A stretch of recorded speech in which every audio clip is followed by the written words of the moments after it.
All right, let's get started. Good morning, everybody, and welcome to the Oklahoma Rural Schools Coalition Election Forum for the June 28th Republican primary for Oklahoma's State Superintendent of Public Instruction. My name is Erica Wright, and I'm here today representing the Oklahoma Rural Schools Coalition. We are a grassroots organization of over 8,000 public education advocates from all 77 counties in the state. Our members are a mix of parents, educators, school administrators, community members, business leaders, all who want to engage on a government level to advocate for their local public schools. We're an all-volunteer run organization. Everything we do is done on a zero budget. We're not professional lobbyists, and none of us are paid for our advocacy work. We're simply Oklahomans who care about the health and welfare of our neighborhood schools. For those of you here today and those watching online, we invite you to join our work by heading over to our Facebook group for the Oklahoma Rural Schools Coalition. There you can stay up to date on legislation impacting your local schools and participate in action calls to engage with your government officials and simply just celebrate all the great things that are going on in our rural public schools around the state. We also just recently published our June 28th primary election voter guide, which outlines candidates in every state level race that will be on your ballots on June 28th. So if you'd like to get a copy of that voter guide, you can do so from our Facebook group as well, or you can access the voter guide on our website at okruralschools.org. Today's forum is being live streamed via News 9 and will also be recorded and uploaded for online viewing following the end of the event. This recording will be available on our Facebook group and our website, and it will also be available on News 9 platforms. So, let's get started with some introductions. First, we have our candidates. We've got Dr. April Grace. She is the Superintendent of Schools for Shawnee, and she lives in Norman. We are also happy to have Dr. John Cox with us. He is Superintendent of Schools from Peggs, Oklahoma. Next, we have Mr. William Crozier from Union City. And then we also have Secretary of Education Ryan Walters, a former teacher and parent from Deer Creek. Of note, Gina Nelson is Oklahoma's Teacher of the Year for 2020. She will be on the fall ballot as a Democrat. So since this is a Republican primary forum, we really just wanted to cut down on voter confusion. So she is not here today, but she will be. We will host another forum in the fall where the winner of these people up here, we'll have them in that fall forum with Ms. Nelson. So at this time, I would also like to recognize and thank the Superintendent of Sulphur Public Schools, Mr. Matt Holder. I don't know where he is, probably in the back, yep, for allowing us to use your facilities here in Sulphur and working with us to bring you guys this important event. And so now I'm going to introduce our moderator for the day, News 9 education reporter Augusta McDonald. Augusta joined News 9 in April of 2021. She's a Montana native, and she graduated from the University of Montana in Missoula with a degree in journalism. She also studied Middle Eastern civilizations, theology, and politics for 2 years in California. She's worked in Israel and Syria, blogging for the Jerusalem Post in 2015, where she examined rural economies and local religious dynamics of people living in high conflict zones. She's received multiple journalism awards for her work covering methamphetamine use, foster care, and natural disasters, and she's done an outstanding job since she's been in Oklahoma covering education at the Capitol for News 9. So we are thrilled to have her as our moderator today, and we also want to say thank you to our friends at News 9 for sharing her with us and also for providing all the production support to make the broadcast possible. We suspect that there's going to be thousands of people watching this, and we couldn't be able to do this without their help. So thank you, Augusta and News 9, and I'm going to hand the mic over to her.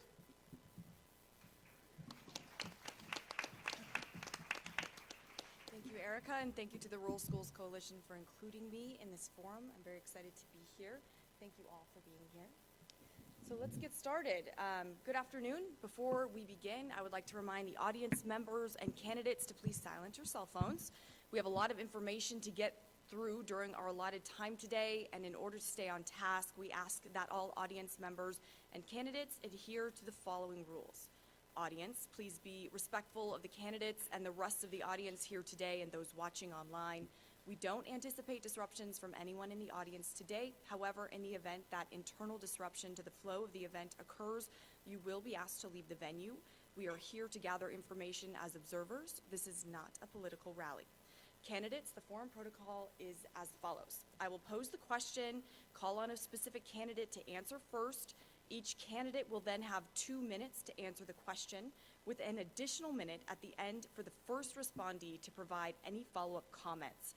As the first person to answer, they're not afforded tailoring their answers based off what was said before them, so this gives them the opportunity to include an additional response if needed. The order will be rotated evenly to allow all candidates the opportunity for the first and last response slot multiple times. You will receive a 10-second warning to let you know to wrap things up. This will come via the yellow placard in the front row. Once you have reached the 2-minute limit, a buzzer will sound. We ask that all of you, that's the bell, we ask that all of you be mindful of staying on this tight time restriction so that we can allot time for as many questions as possible. This forum will not be held in a true debate form. Unless candidates hold the first and last slot, rebuttals will not be allowed unless called on by the moderator to do so. As moderator, I reserve the right to suspend normal protocol if I feel it's warranted. Be prepared that I may ask some follow-up questions in an effort to dig further into an issue when the need arises. You all have notepads and pens in front of you as well. You are allowed to take notes during the event, and we will take a short bathroom break in the middle of the event. Questions were submitted by voters from around the state during a month-long public submission window. After careful consideration, we had to edit the question list down due to time constraints. Because of this, there are several valid and pressing questions we will not get to in this forum. We would like to give you the opportunity to answer these in written form in the week following the event to be published in tandem with the online recording that will be released. Candidates, is that something you can commit to responding to some written questions this week, yes or no? Yes. Awesome, thank you. All right. And turning now to our questions. We're going to get started with a question on tax credits and school vouchers. And also, because this is streaming, if everybody could lean up a little bit to their mics when you're talking, we'll be sure to catch your audio. All right. This question about tax credits and school vouchers was submitted by Jennifer, a parent and educator from Claremore. Some in the Oklahoma legislature pushed for more funding for private school tuition this year. Senate Bill 1647 was a hot-button bill designed to use public tax dollars to fund private school tuitions with limited oversight. Some estimates suggest the measure would have moved hundreds of millions of dollars out of the state funding formula for public schools. This bill failed to pass the legislature, but proponents of the measure say it will return in 2023. What is your position on using public dollars to fund private school tuition in the form of vouchers, tax credits, or education savings accounts? First for this question, Dr. Grace. Well, thanks for the question. Part of the issue that I saw with that particular bill was we didn't see enough accountability and transparency on those funds, and I think Oklahoma taxpayers want to see accountability and transparency on the funds. We saw and have seen before how the lack of oversight, then we can end up with fraudulent purchases or things that don't qualify, and so I think it's really important to keep those things in mind. I don't support anything that pulls money away from our public schools, and so anything that would do that, I think we already have a lot of choice options in Oklahoma by both policy and funding. We have opportunity scholarships, Lindsay Nicole Henry scholarships. Those are all available to private school students already, and I think those are great choice options at the time. And so we have public school charters, traditional public schools, virtual online, then we have homeschooling and private school options in our state. So Oklahoma does a good job with choice options. And so for me, anything that would pull funds and lower the amount of funds already with our public schools, I would not be in support of. Okay, thank you, Dr. Grace. Dr. Cox. Yes, and first of all, thank you so much for being here today and being out there watching this video. This is such an important time for State Superintendent, and it's going to make an impact on what we do. And this question is really a question that you can see the differences in your candidates.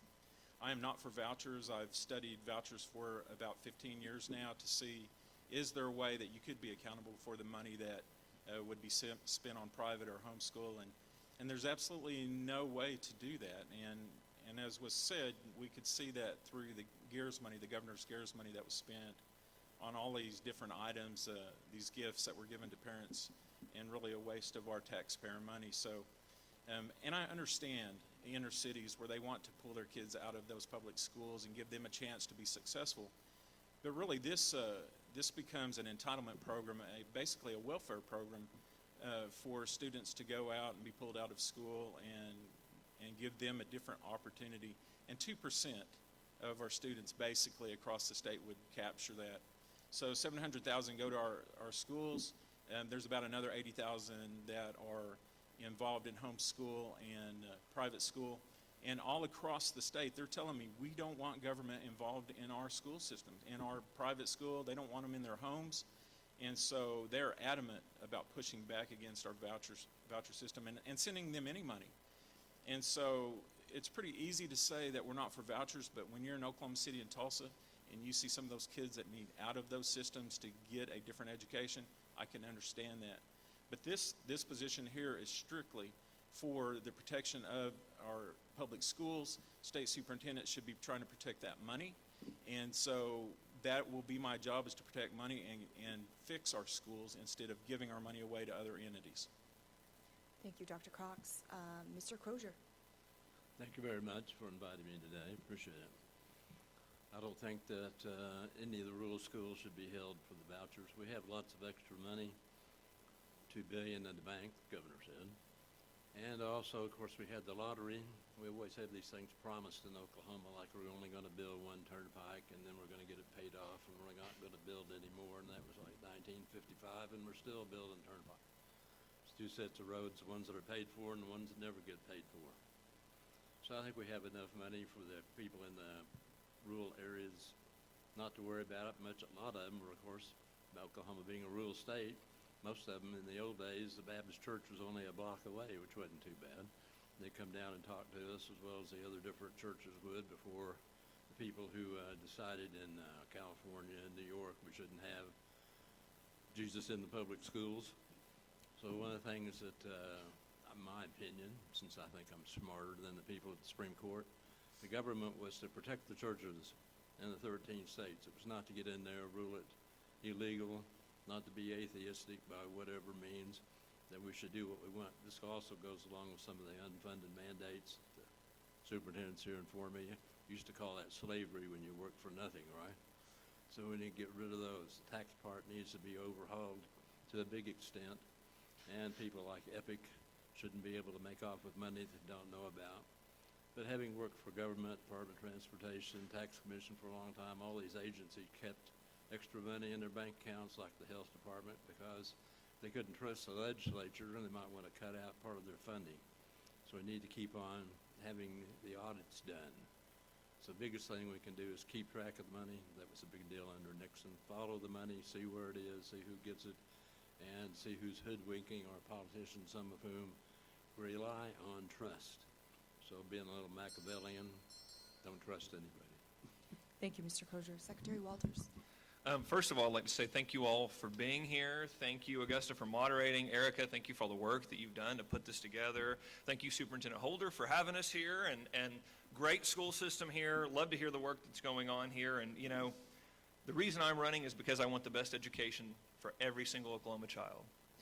And the reason that I was supportive of Senate Bill 1647, the reason why I believe that we need these options for parents is because what I want for every parent is the best opportunity at success in education as possible for their child. And if a parent wants to choose a different option for their kids, I absolutely think they should be able to. Now, like I said, we have a lot of great schools in the state. We have a lot of great public schools in the state, again, that have great programs. But as I talk to parents, there's always these circumstances where they come to me with a specific situation where they want a different school for their child. That bill was crafted in a way that would not impact any school that didn't lose children to go to another school. So the rural schools, if there weren't going to be students that left that school, they were not going to be financially impacted by that bill. That was clearly laid out in the way the bill was drafted. It was clearly laid out in the way the bill was debated. And so that's what I think when we talk about education, we need to be ensuring that every child has an opportunity at success. And every child's different. Every child's unique. I got 4 little ones at home. I got a 7-year-old, a 5-year-old, a 3-year-old, and about to be a 1-year-old here next week. And those kids are very different.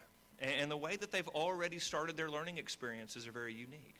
And so that's why I think we've got to continue to make sure that parents have all options on the table, so that if they think that their child needs a different type of learning environment, and again, we talk a lot about school choice being choosing schools. I think it's very important the pathways inside schools. I had a kid, one of the students that I had right before graduation came up to me and apologized to me that he wasn't going to go to college. Said he wanted to be a welder, and he found this company that would pay for his welding certification. I thought that was great. I thought it was fantastic. But he thought that was the only path for him. We need to continue to have multiple paths open so that every kid can be successful in our education system. Thank you, Secretary Walters. Dr. Grace, your response? No, I'm good. Okay. Moving on to the next. This question about student mental health is the combination of 2 submitted by Claudia, a community member and former educator from Norman, and Amy from Northwest Oklahoma. According to recent data released by the National Survey of Children's Health, Oklahoma ranks first in the nation for children with an adverse childhood experience score of 2 or more. Children with an ACE score of 4 or higher are 20 times more likely than the general population to be incarcerated at some point in their life. Counseling and other mental health interventions are most effective in treating childhood trauma, but many children, particularly in rural Oklahoma, face significant barriers to accessing mental health care. Over the past 5 years, efforts to support student mental health have been bolstered through federally funded programs such as Project Aware and the School Counselor Corps. If elected as State Superintendent of Public Instruction, what is your plan to address access to mental health care and continue this work once federal funding for current programs is gone? Dr. Cox, you're first. Yes, and I think we still need to make an investment in our counseling programs. I'm one of the schools that applied for the Counselor Corps grant, and my background is actually, I have a master's in counseling, so I understand the mental health of our children and even our staff that we have. And so, but I have a problem with how it's being pushed into our schools. And at the beginning, I was excited about receiving the money for Counselor Corps, but then there's an agenda behind that, which actually we're trying to make sure every child has a problem, and you try to use group sessions for those counselors. And I bought into the Counselor Corps because I wanted to help individual children, ones that parents actually called and said, can you help my child? And ones that we saw were struggling academically that we could help with. So what we've just said is that, yes, we have the money, and we may have to give it back if they tell us that they want us to push it into the classrooms. But I think this mental health is so important. And we see it at our small rural school through the pandemic, just the isolation that our kids have had. Just them being at home away from their friends. It's caused tendencies that cause depression and anxiety in our children. And I think we're coming out of that, but I think we need to be able to counsel kids without an agenda. So being someone who's a proponent of counseling, I think that as State Superintendent, after these next 2 years are over, after the grant runs out, I think that's something that will be an initiative that I will keep pushing and actually try to find more counselors, because right now we have a shortage in all areas, and especially in counseling right now, to help our kids. So it has to be a focus, and after what we watched last week happen, we've got to have people there to not only help our kids, but help our parents and our staff go through those, because there's a lot of things going through their mind right now, and parents just want to know that their kids are going to be safe. Bottom line, they want to know they can drop them off in the morning and pick them up in the evening. And so that's what we've got to make sure. We've got to look at so many different issues to take care of that. And a follow-up, Dr. Cox, what was the agenda that you perceived in your school Counselor Corps program in your school? I just saw a national push to make it look like every child has an issue. And so when you go into the classroom and do group counseling with an entire class of 5th graders, are you going in there to see if they have problems? And if they don't have problems, do you stir emotions where they think they have problems? And so I think it's so important to have counseling, but I don't want to create problems that are not there. And so I think that is an outside agenda to come in, but we really need to focus back on what does an individual child need, not what a group needs. And also, our parents need to be aware of any time that their child is being counseled. They need to be aware, and it needs to be transparent, that we're taking care of our children, and most of our rural schools do that. Most of our rural schools have great communication with our parents, but when you get into inner cities, it's a little bit different. Thank you, Dr. Welcome. Cox.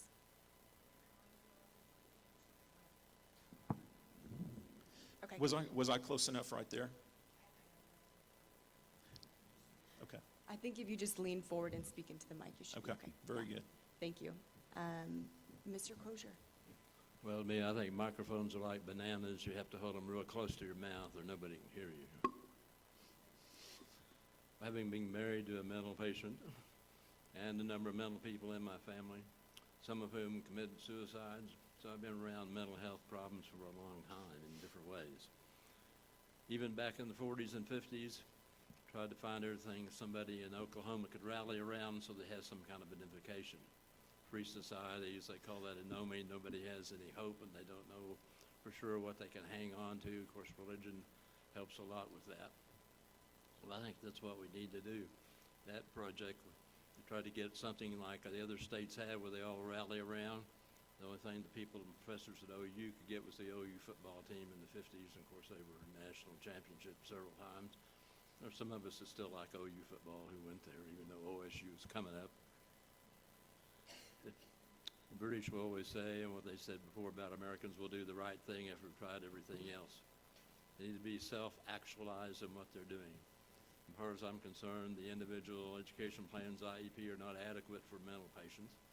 And even back in the 60s when I used to work with my engineer computer friends when they still had punch cards, we used to figure out, well, if the government wanted to spy on you, what would they do? Well, they would just look for the key words. And that's not what we've been doing. Me, social networking is what example, and you do political science is an example of pure democracy. Everybody gets to say what they want regardless of what it is. I have to remind people we have a republic where we elect elected officials, like the ones here. They decide by committees or study groups on what they need to do best. So this is one of the things that we have to watch with our young people. Since we stopped having the draft, everybody's against it. Start doing these other things and pay attention to what's going on and make sure we are not our own enemy, that we focus on our true objectives. Thank you. Secretary Walters. You know, this is one of my big concerns about federal money coming into our schools, is what is the agenda by the feds that they're trying to dictate on our schools. And the reality is they call them all these nice programs, but then you get in, this is where we found critical race theory, this is some of the issues we see now, is that they start embedding all of these things and say, well, if you want this federal money, you've got to jump through this hoop, and you've got to jump through that hoop, and you actually got to do this and that. So I'm very concerned just high level at taking federal money, period, because of what we've seen from the feds lately, and it's just getting worse under this Biden administration, just terrible nonsense coming from them. And this is part of was my major concern when we saw so many schools shut down for so long during the pandemic, is especially Tulsa Public Schools, which stayed closed nearly a calendar year, which is why I was very publicly pushing them to open their schools, as we had kids in isolation for large amounts of time. We had kids that were put in positions that struggled mightily with mental health, not being able to see their teachers, not being able to have any sense of normalcy, not being around their friends. And I think we're really seeing that played out today because of that. Now, we had a lot of great schools, especially in the rural areas of the state, that really stayed open through most of the pandemic. But again, we had some of our largest school systems that shut down for a significant amount of time. I think it greatly impacted our kids' mental health. I am concerned about that. And one of the things that we've got to do, and this is why I'm so passionate about ensuring that parents are empowered in their kids' education, that their parents are a part of what's going on in the school, that we have full transparency of what's going on in the school, because the parents are the ones that are going to be the people that are most likely to help their kid in a mental health situation, most able to make sure that those concerns are addressed.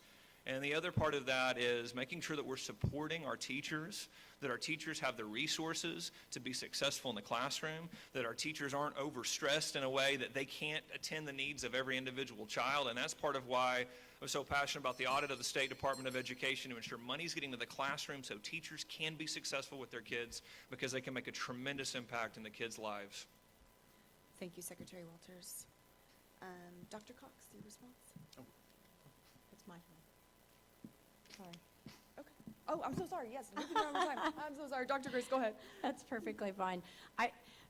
Mental health of our students is something that is tremendously impacting our classrooms. And I'm also concerned about the secondary trauma that often our teachers are experiencing as a result of working with these students with some of the mental health aspects and the trauma that they're experiencing, because teachers take the care of kids very seriously. They're there to meet the needs of their students for learning, but they also are there to be that extra person that's an advocate for a child in trying to meet their needs. And so I think when we talk about these AWARE grants expiring, one of the things we have to continue to do is look at how do we build a partnership, and there already is one, but how do you strengthen the partnership? How do you work together with the Department of Mental Health that we have in our state? How do we work with another agency and partner together to meet the needs of Oklahomans across the state? I think that's the important piece here. When we talk about the AWARE grant, it provides that virtual counseling experience for students because we have deserts across the state where we don't have care and providers. So this is something we have to continue doing. For years, OSU has had a telemedicine program, and that's how they've trained physicians in rural parts of the state. So we have to be aware that we have these deserts of providers, and we have to continue to do our part to partner with others to make these things an option.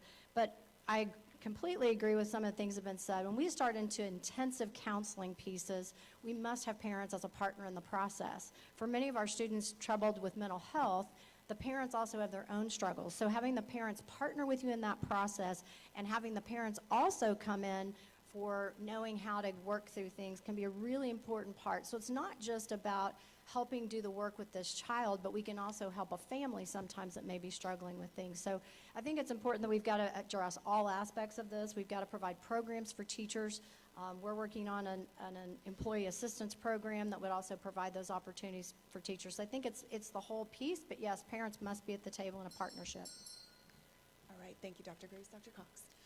Yes, I'd just like to emphasize that mental health and counseling is extremely important, and especially after what we went through last week and just the fear that I've been hearing of kids not wanting to come back to school, wanting to feel safe. Parents, can they trust us to bring their child back?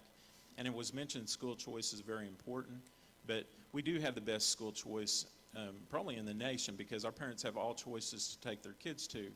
And so I think we need to support our parents on their decision and exactly what April said, we need to bring our families in and really focus on what can we do to help them as far as counseling goes, but further with our teachers who are having to deal with this on a daily basis and helping their kids. I think we need to have someone there as support. So it's extremely important as State Superintendent that I will continue to provide these resources even after the grants are done, and we'll put focus on helping the mental health of our children.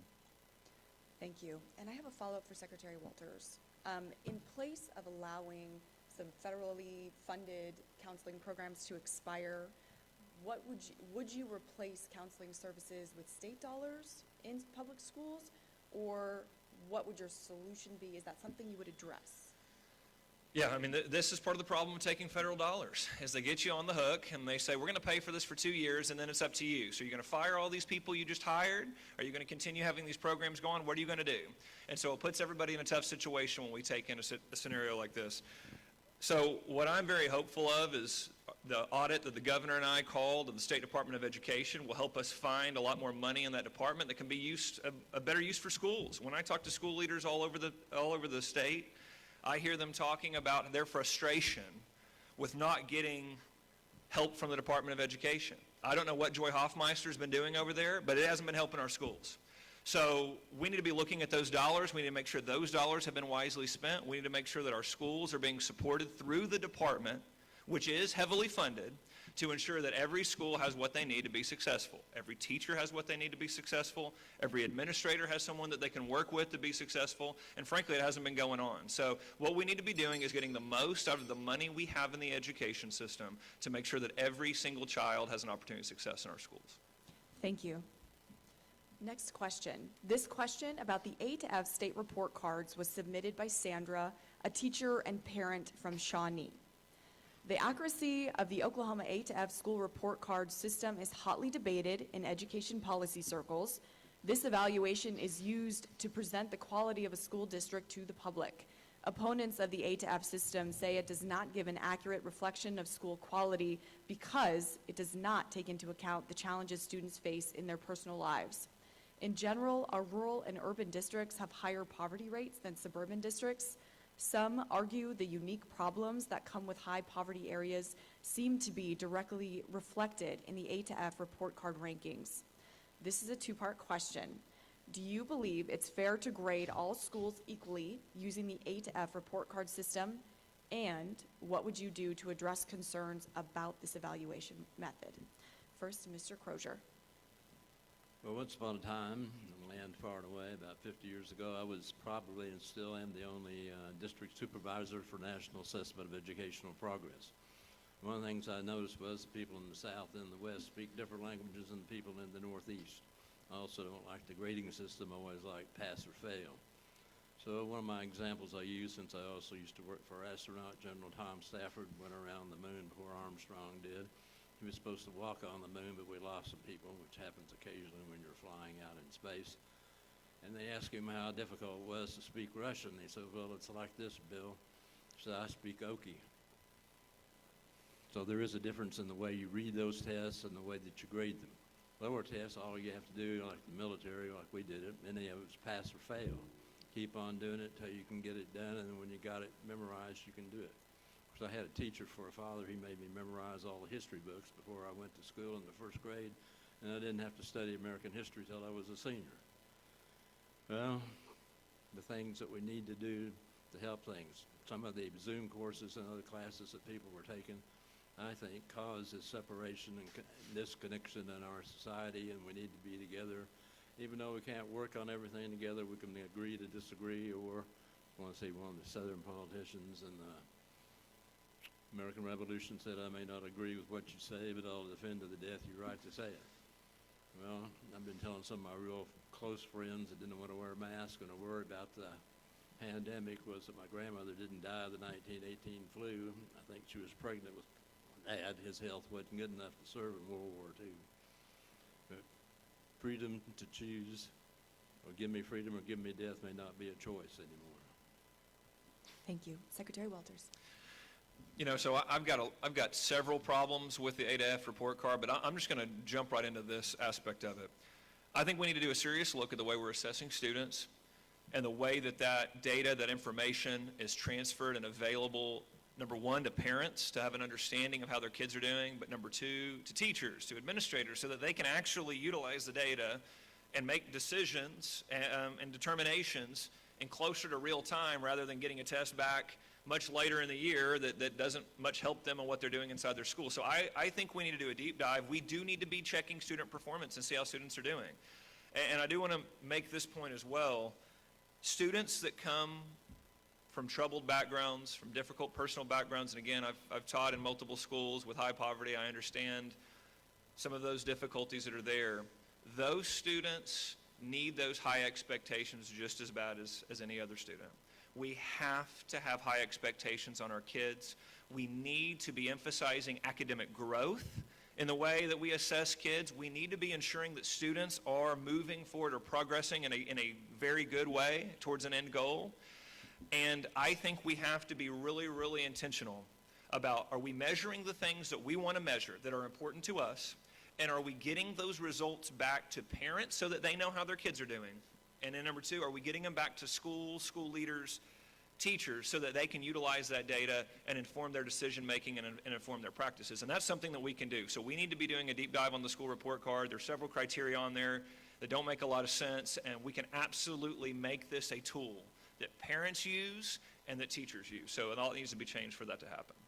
Thank you. Dr. Grace.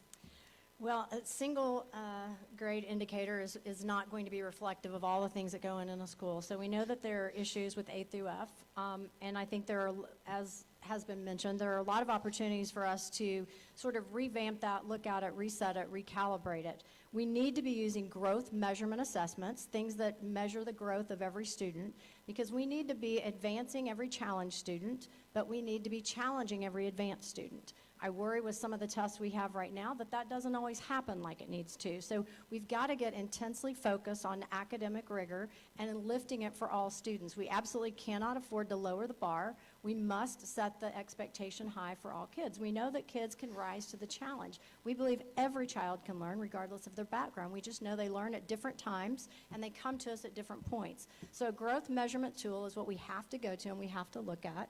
We know that there's opportunity within A through F to recalibrate it and make it something, again, that is usable for parents and for teachers and administrators. But the bottom line is we've got to have a different assessment than the one we're using. I'm not a big believer either in a bell curve, and it's set on a bell curve.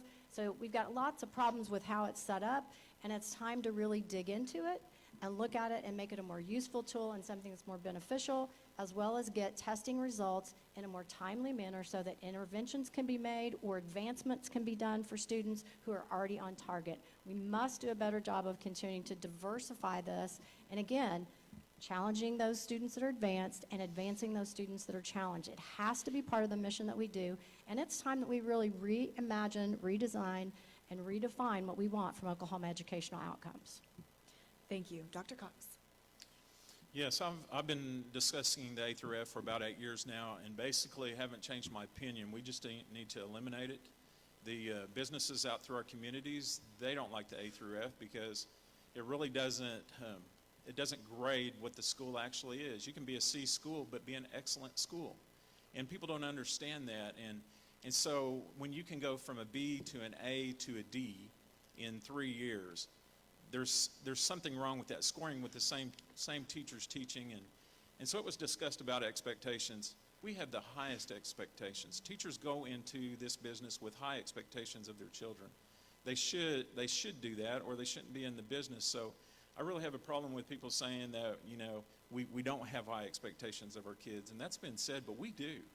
At my school, we get frustrated because we have so high expectations, but we try to push our kids to get there. The A through F system should be eliminated, and so what are we going to do? I want to match it up with the growth model of testing and get rid of the end of the year tests so we get away from test prep and actually teach to the last part till the end of the school year, and that way we don't have third graders crying the night before they take a test, and really take away their love for learning. And so I want to make a growth model. We may be getting into that a little bit, but we can do a dashboard instead of a through F system where a parent can actually see how their child is doing compared to the other children in the classroom. I want a parent to be able to go, well, my child's in third grade, this is how they're doing in math, this is how they compare with the students in their class, and this is how they're doing across the state. That's what needs to be seen. With A through F, you can't see any of that.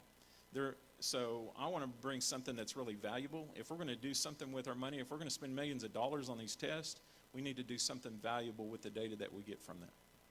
Thank you. Mr. Crozier.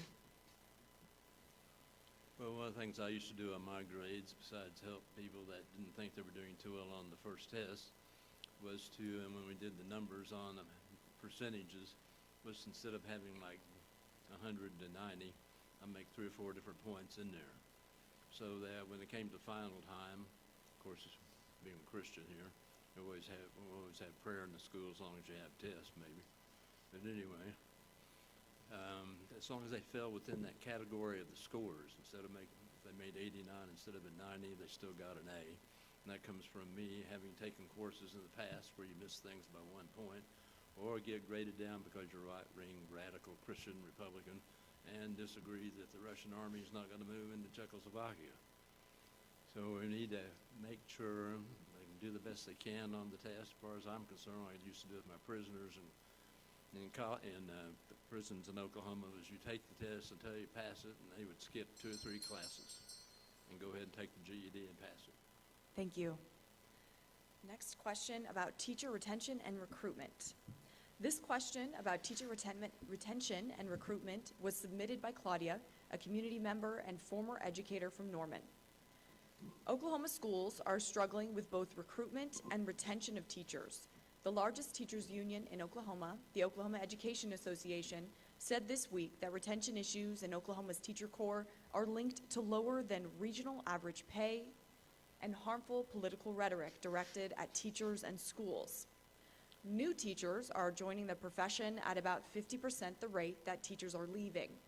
The rates of emergency certified teachers is increasing, while the number of graduates from college teacher preparatory programs is declining. What do you feel are the major reasons why high school graduates are not entering the education field?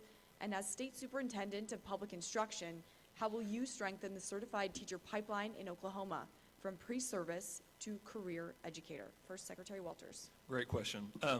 So number one, just to go through, we've done a lot of data, a lot of research into, the teacher shortage here in the state, and the number one thing you see is that they feel that there's a lack of supports for them inside their school. And so this is one of the things that we have got to ensure, that resources are getting to the classroom, that we are ensuring that we are doing all that we can to support teachers inside their district so that they're being onboarded properly, they're getting the professional development. I hear this all over the state. Teachers feel that they need better professional development. We need to make sure that we're doing those things so that a teacher, you got folks that are going into the profession, they know they want to be a teacher, they know they want to impact students' lives, and they get in the profession, and there's a lack of discipline. We hear that a lot. There's lack of administrative support, lack of training to help them grow into their position. I think that's very, very important. That's the number one thing we hear. We also have to ensure that we have pathways for teachers to make more money. This is something I'm very excited about. The bill that passed this year, House Bill 3488, was something the governor and I were pushing very strong to give teachers a pathway to make up to $100,000. If they want to move to this path, I hate that the choices for teachers are, if you want to make a lot more money, go become an administrator. I want our great teachers to stay in the classroom. The impact a great teacher has is tremendous, but all of our incentives are financial incentives are to leave to go make more money. I'm thankful for the good administrators that go to that line of work, but teaching as a skill and being a good administrator, they're two different skill sets. I want that pathway for teachers. I think it helps recruitment. I think we can help pull teachers in that profession.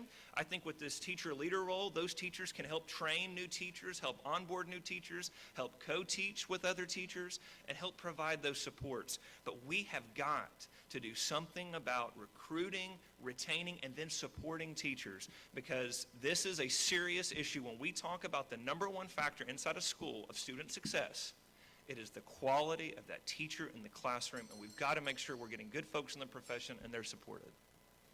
Thank you. Secretary Walters, a follow-up question. Some of the concerns from districts with House Bill 4388 is that districts will have to come up with the matching money to Yep. get those tax commission dollars. Yep. That could be a barrier. Yes.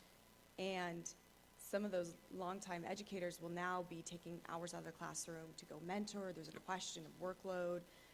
Talk a little bit about how you see those concerns. What's your response? Absolutely. Schools should be spending more on teacher pay. Absolutely. We have seen tremendous administrative growth over the last 10 years.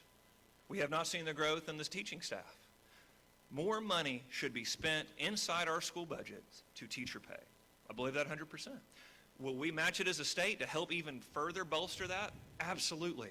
There is no better investment inside the school than to make sure that their teachers are being paid and that their teachers are being supported to be successful in the room with the kids. The magic happens, the learning happens inside a classroom with the teacher and the kids. We have over $2 billion that's unspent in COVID aid to schools.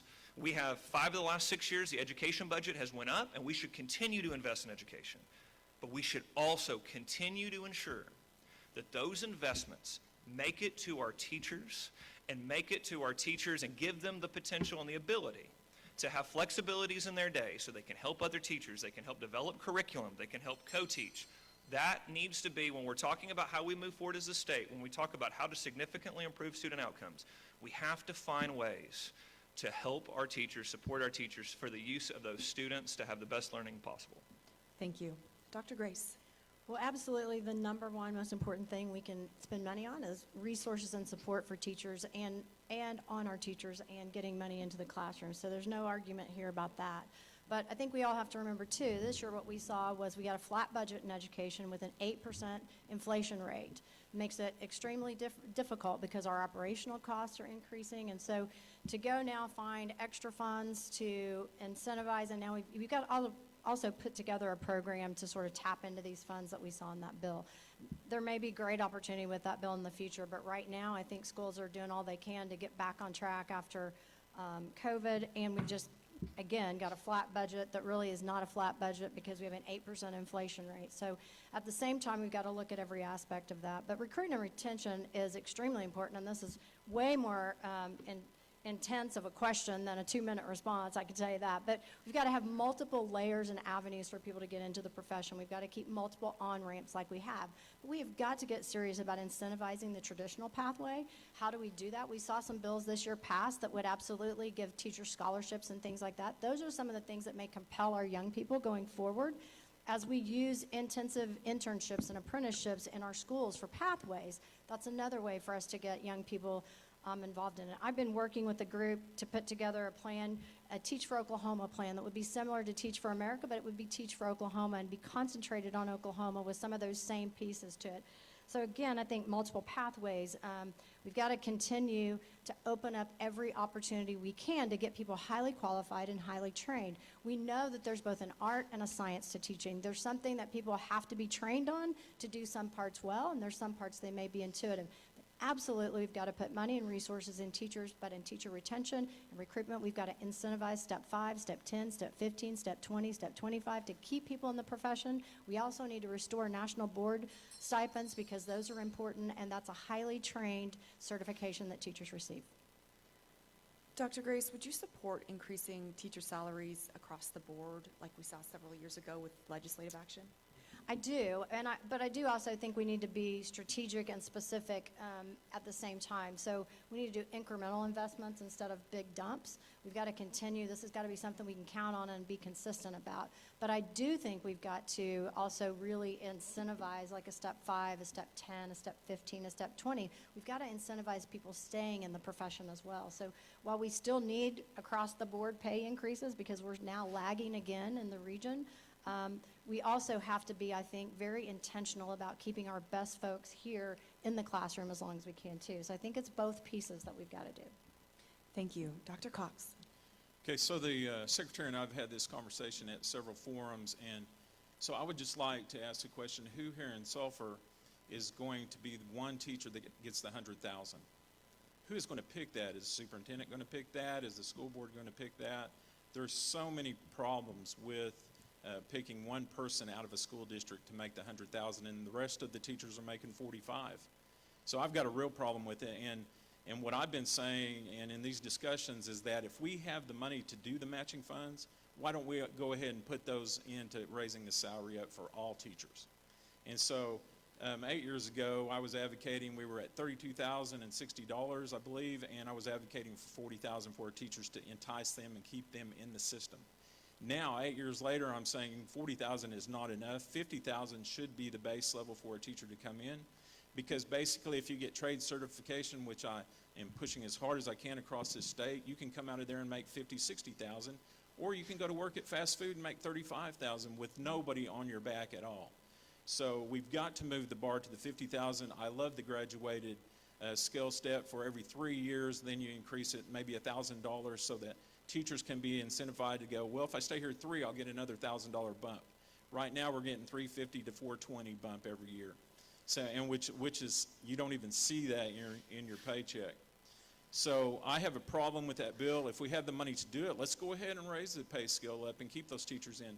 The other thing, that 18-year-old that's going to go to college that we're trying to get to become teachers, they're looking at the pay increases. They're looking at the pay that they may have. Do they go to college 4 years before they can make $40,000? Or do they go automatically to work and make $35,000, or do they get trade certificate and go $50,000? So we desperately have to do something. So right now we have 3,500 teachers retiring, and we only have 1,200 to replace. So this is a significant problem, a concern that we're going to have to make sure that we take care of this year. Thank you. Mr. Crozier. Well, my outlook's a little bit different since my dad taught school at one of them. Manco High School for 10 years, South Oklahoma City for 4 or 5 years before he went to UCO and became chairman of political science. Knew a lot about government. Later, he said he used to run the political science department at UCO. Then they said he used to run the school, and we put George and I in. We got all the parking lots paved and built all the buildings, and became a first-class school. So he said not only did he help run the school, he helped run the state. We started programs on city management, on how to get the regulations printed correctly. But one of the things he always had a problem with, and it was in South Oklahoma City at Roosevelt, was the truck driving jobs that were available to students' parents. So they were always giving the teachers a hard time because they weren't making as much as the truck drivers. So I had to go drive them for a year, even though I used to be an accident investigator for the DOT, mainly truck wrecks. You know, I get 4 or 5 calls a week. Well, would you like to drive trucks for us again from Laredo to Detroit? Make $100 a year? The answer is no, because I'm never home, but I might do it anyway. Depends on after the elections. We'll see what goes on.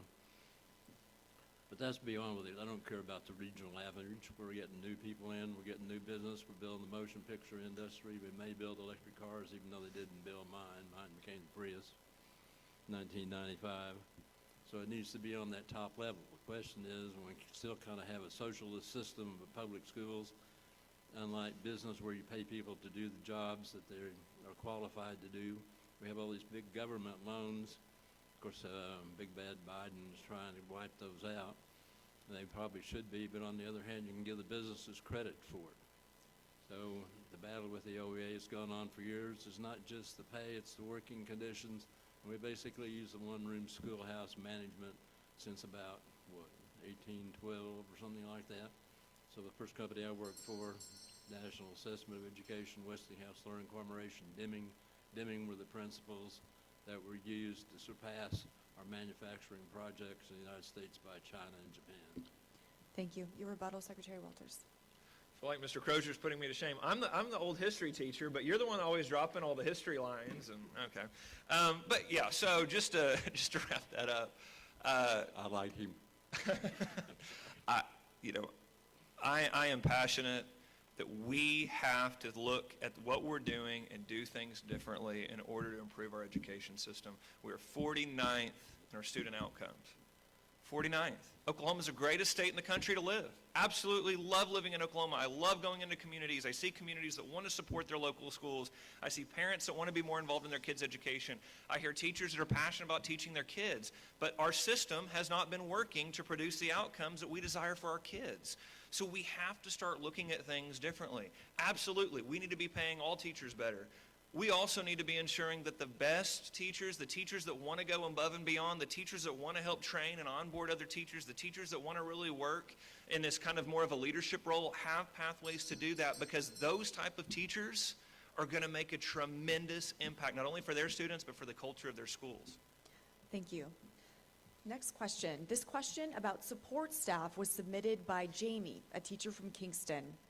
Oklahoma's public schools cannot function without support staff and paraprofessionals. Paraprofessionals also play a vital role in the special education support system. Recent reports from Ed Week show that Oklahoma's school support staff make the second lowest salary in the nation, about $26,000 annually. As Superintendent of Public Instruction, how would you address this? First, Dr. Grace.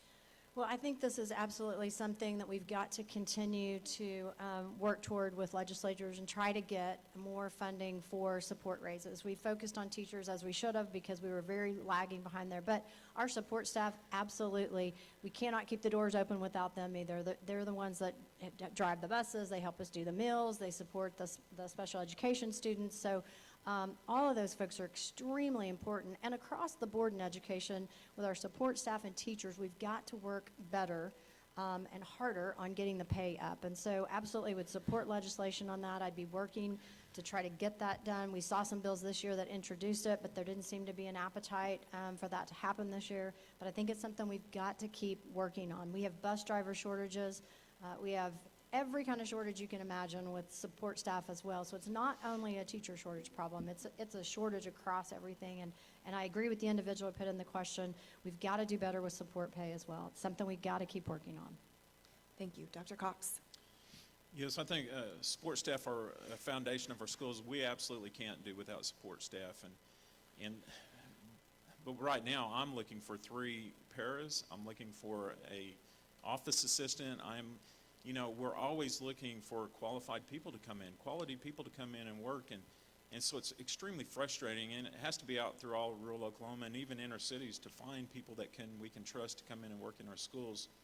What we're facing is paying our support staff $15 an hour, and then right down the road they can make $18 an hour or $20 an hour.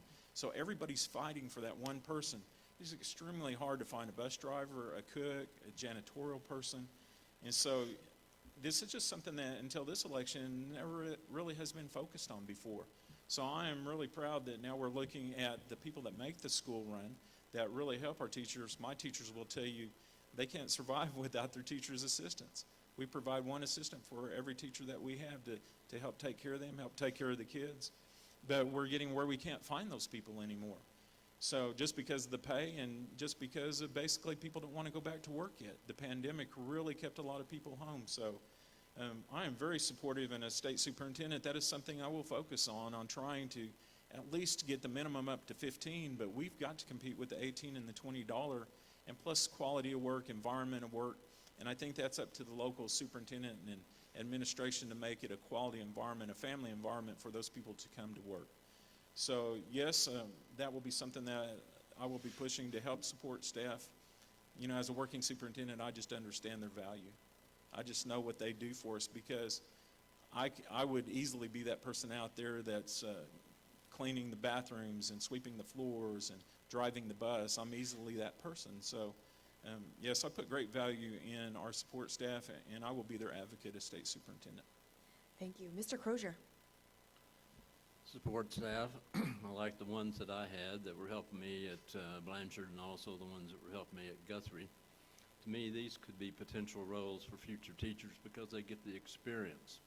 You need to get them the courses some way, whether you Zoom it or whether you do it on paper correspondence courses, so they can work their way up. I mean, when we had support staff, we didn't really do that at Minco too much. But I was looking at the truck driving jobs. I probably applied for 10 or 12 of those. The special ed jobs, applied for 500, got 4 phone calls, 2 interviews. Truck driving jobs, I got 5 or 6 or 7 calls a week wanting me to go do something, drive trucks for them, try not to have wrecks and accidents. But that could be a place where you could train the people who want to be teachers in their local areas. Of course, when the gas prices went up before, Blanchard was nice to me. They said, well, can't afford to drive to work. How about driving the buses, pick up kids in the morning, evening, so I would get up like we used to, and we had to pick cotton in the old days, or chop cotton. Get up, drive to Blanchard, get on the bus, pick up the kids, walk from the bus to the classroom, teach classes all day in special ed, get through with the day, go out on the buses, take all the kids home, and the cops only followed me once whenever I had a flat tire on my bus. So we need to look at that. You find the job courses and the ways they can do things. A lot of these courses now, we know how Zoom is. This is to be a training ground for future teachers. Money is big competition, and that's always going to be a problem unless we figure out how to come up with the money better. So one of the old governor candidates used to say, Oklahoma's not a poor state, we're a poor managed state. A lot of our ideas that we have are real simple. They just don't work. We need to figure out how to pay people, treat people right, and still some of the best things is people get self-actualized in jobs that they really like. Teachers I had taught forever.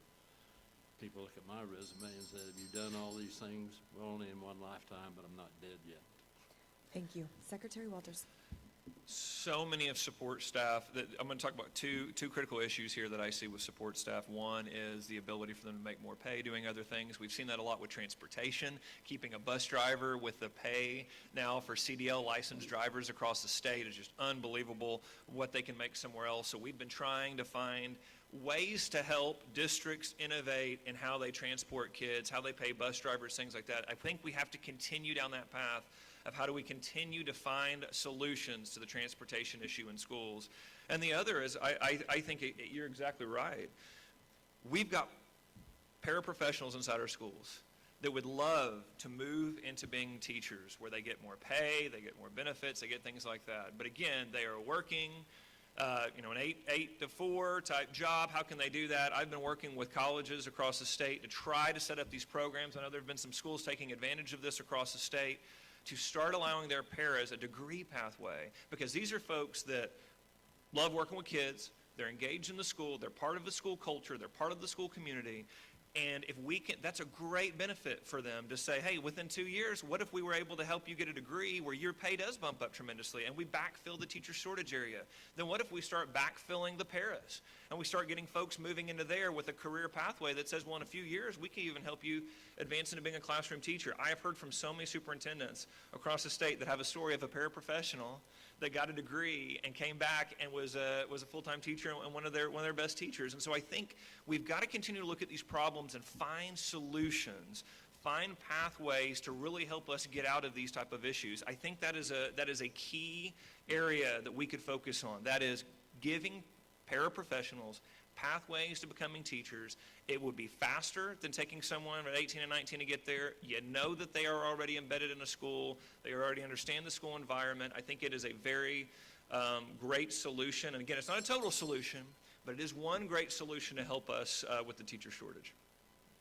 So Secretary Walters, would you propose putting together a program to provide education for those paraprofessionals? Yes, so one university I'm familiar with is Oklahoma Christian that has been doing this with paraprofessionals. They just had some graduate this year with a degree program, and what they did is they modified their scheduling so that students could take online courses, they could take courses at night, so that way you could be a paraprofessional from 8 to 3. I just think about my time when I was going through a college of education. I went to school all day and I worked at Walmart all night. Well, if you'd have given me the ability to go, well, I can work in a school during the day and finish up my degree at night, I'd have done that in a heartbeat. That's what I wanted to do. I wanted to go work in a school. If we could provide opportunities like that so that folks are, while they're finishing a degree, are actually working inside a school, I think they're going to be so much more set up for success. I think that you're going to have these pathways that start opening up for people, and you're going to make college more affordable for them as well, because they're going to be having a paying job while they're working their way through finishing a degree program. Thank you. Dr. Grace. So there is a program. We actually piloted that program the last couple of years, and we have 5 paraprofessionals that just graduated that will be teachers for our district this year. So it does work. That is also a very diverse workforce for us. It's also a very stable workforce. Oftentimes they've been a paraprofessional for a really long time. They've been working with high-quality teachers, and so it's a great opportunity for those who want to do it. Not everyone wants to do it, and so it's one of those things we got to continue to also work for the pay. The other piece of that I would say that we have work to do on is how do then we help them pay for the tuition? How do we help them do that? So ours were very successful in that, but it also took us providing some supports around them. So providing some mentorship and helping them, because if they haven't been in school a while, then they may need some additional supports to get through it. So those are successful programs. It is one thing that we can do to help those folks as well, but I think there's still a lot of pay issues to address with our support staff. Thank you. Next question. This question about standardized testing was submitted by Tammy, an elementary principal from Glencoe. What is your perspective on standardized testing? Dr. Cox. How do I feel about standardized testing? Yes. I just feel like it doesn't do anything good for our schools. And I alluded to this earlier, that I want to do away with the A through F and the assessment system that we have and use a growth model throughout the year. Teachers are already gauging growth throughout the year. So why can't we, in this time of our lives, with the technology that we have, capture how our kids are doing on a daily basis? And basically the test we have now, and in my world, we don't see the results for 2 to 3 months. So why even open the boxes? Why even look at those results and waste your time on them? Because tests should really be used to guide instruction, to make immediate responses by teachers to instruct kids that might need help in another area. So end of the year assessments, I think, need to go. I think it's really archaic. I think all it does is just a talking point for people. I don't think it does anything good for a child. And all it does is make finger pointing. So I want to bring back what we have. I want to do away with test prepping. I want to actually be able to teach for the 2 months while we're test prepping, teach till the end of the day, end of the school year, and not do what we do now where we give this test, everybody's exhausted, everybody's wore out, and we babysit for 2 weeks and send them home. I want to be able to teach all the way up till the end of the year with no stress on our little ones that are taking it. Those third graders that I was talking about, it's real. I see parents all across the state, they got tears in their eyes coming to me and going, my child was throwing up last night because they don't want to take the test. I got second graders saying, we don't want to go to third grade because I have to take the test. Keep me in second grade. That's a real thing. And it's all over the state on what people are talking about that. So let's bring meaning, let's bring purpose back to what we're doing in our schools. Let's really have something that brings value to helping with instruction and meeting the needs of a child, instead of just having something that people want to point fingers at and really has no purpose and waste of millions. I imagine it's over 20 million right now that we spend on testing. Let's put that back and use that for our classrooms and our kids. Follow-up for you, Dr. Cox. Standardized testing, especially in the light of the pandemic, revealed some equity issues and served as an equity check on how students from different demographic and economic backgrounds were able to perform during really challenging conditions when their personal lives really came to the forefront in blocking them from their education potentially. So how would you, without standardized testing, work to ensure that all students are checked on to ensure that they have equitable access to their education? Well, yeah, so we already do that. We do that every day, and of course the pandemic was abysmal. Online learning was terrible for our kids out in the country. You had to deal with all sorts of issues. You had to deal with, are the parents home with the kids while they're learning?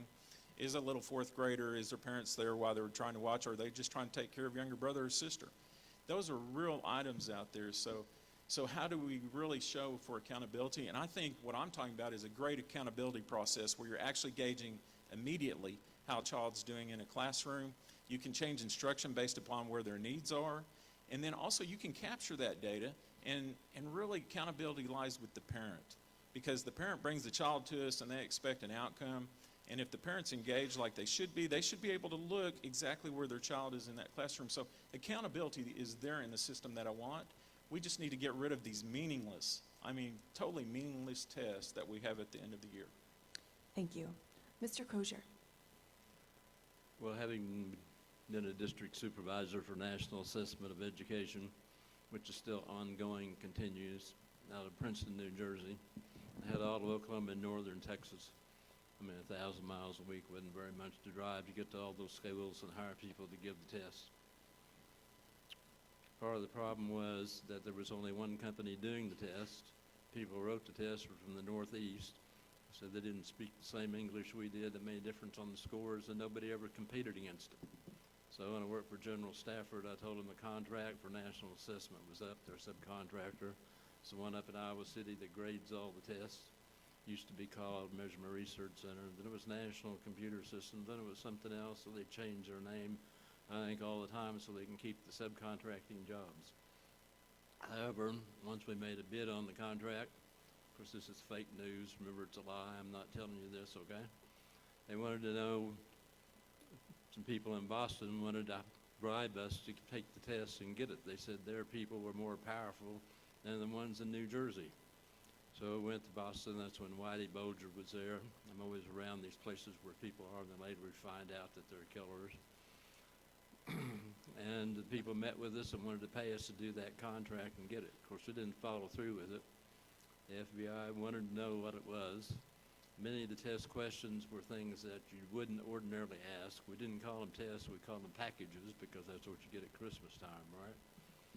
And the questionnaires on the back of the test, the one that bothered me the most was, do you mind working for a company that is not owned by Americans?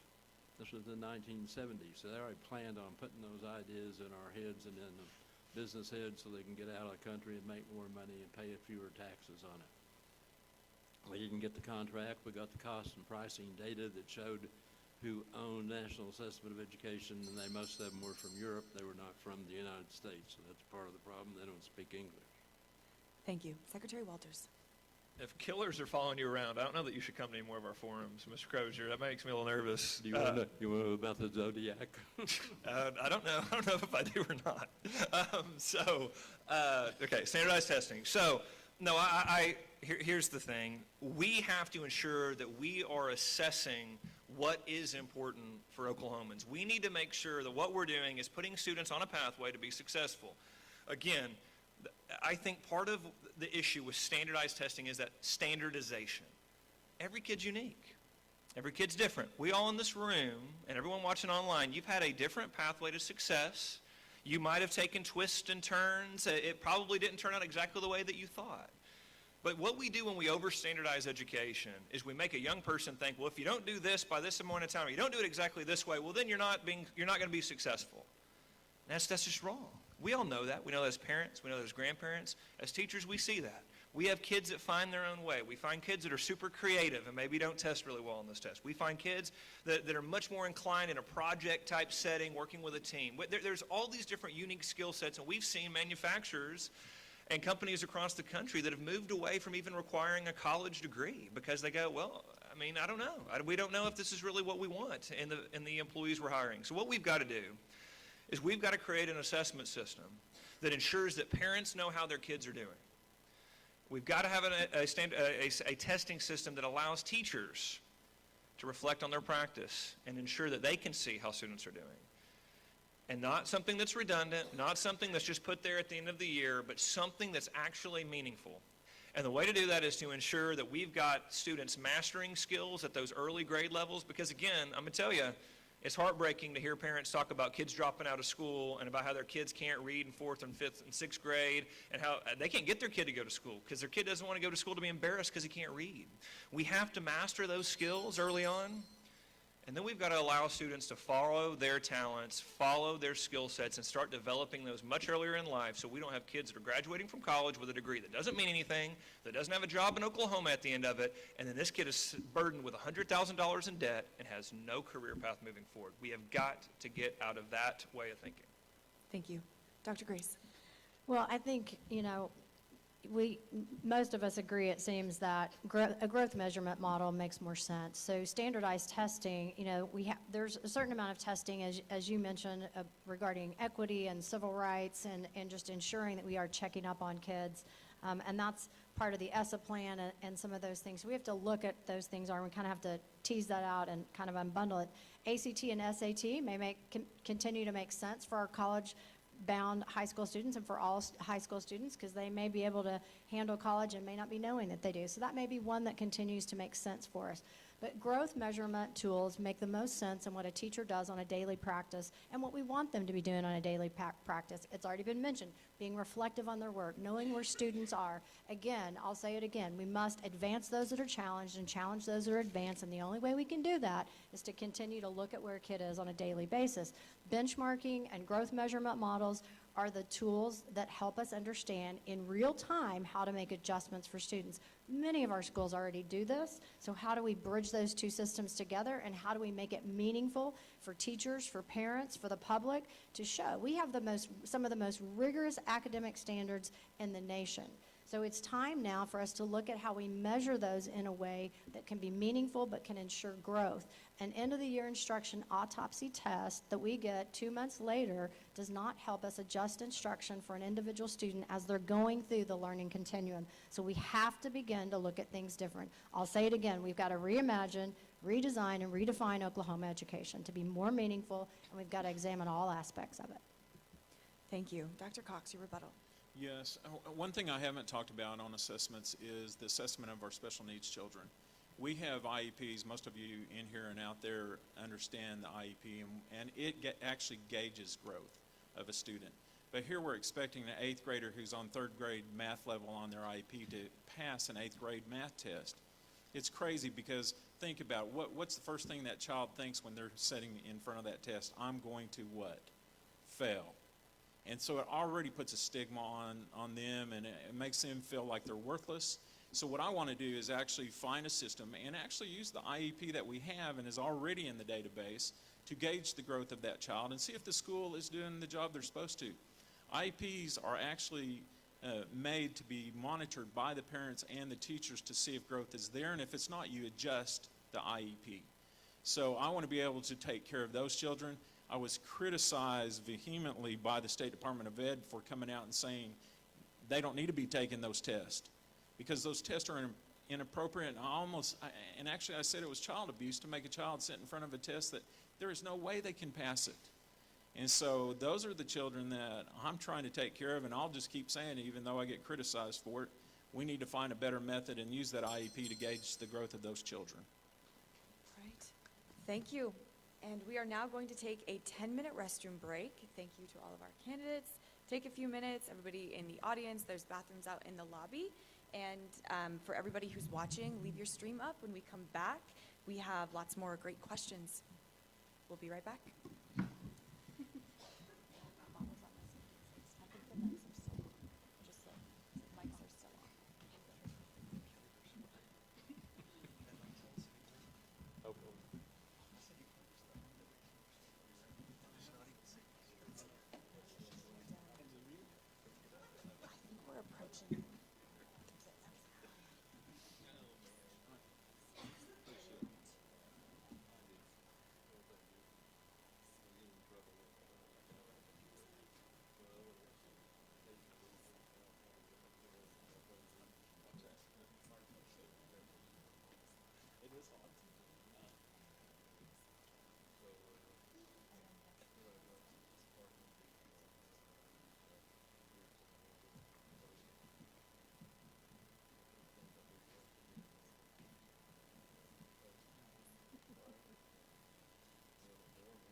start digging into. Okay, you know, I mean, I just remember my mind. You know, it's like, hold on, you gotta like break down each area, and then you start looking at the boundary elements of these figures. Okay, this context is important. You know, I mean, anyway, it was. I just was.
Okay, we've got 1 minute to go. If everybody would kind of find their seats again, so we can get rolling, that would be great.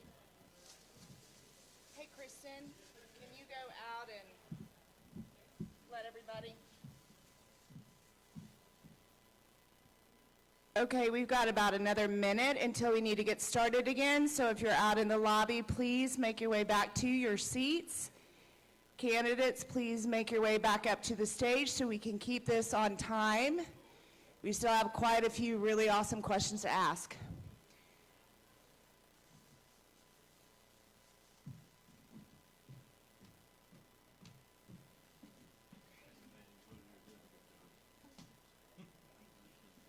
Thank you. Well, we've done several, in Noble, we've done several up there, and we've had pretty important information too, so.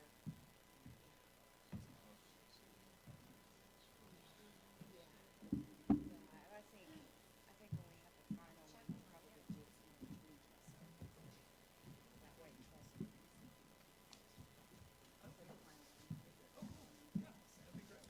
This was a good location.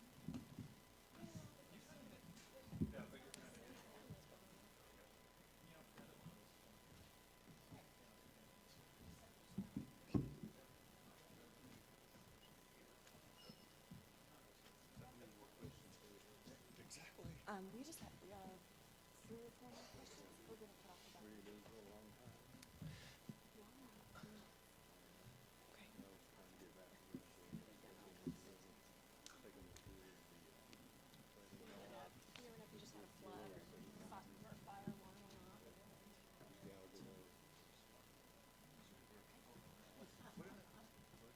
All right, folks, everybody can take their seats. We have several more things to get to before we let y'all loose. So everybody's back.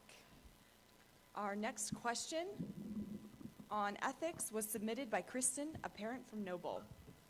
Have you filed your campaign ethics reports by legal deadlines to provide voters transparency about who donated to your campaign?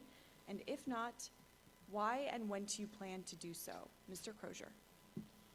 Well, one of the things on filing reports are we have to have some kind of magic word now called transparency.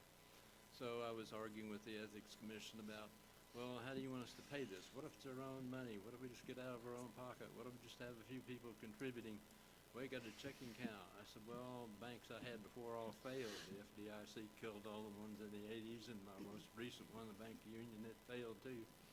So I'll go over and have a confrontation with them and list the, whatever it was, $1,500, whatever it costs to file for office.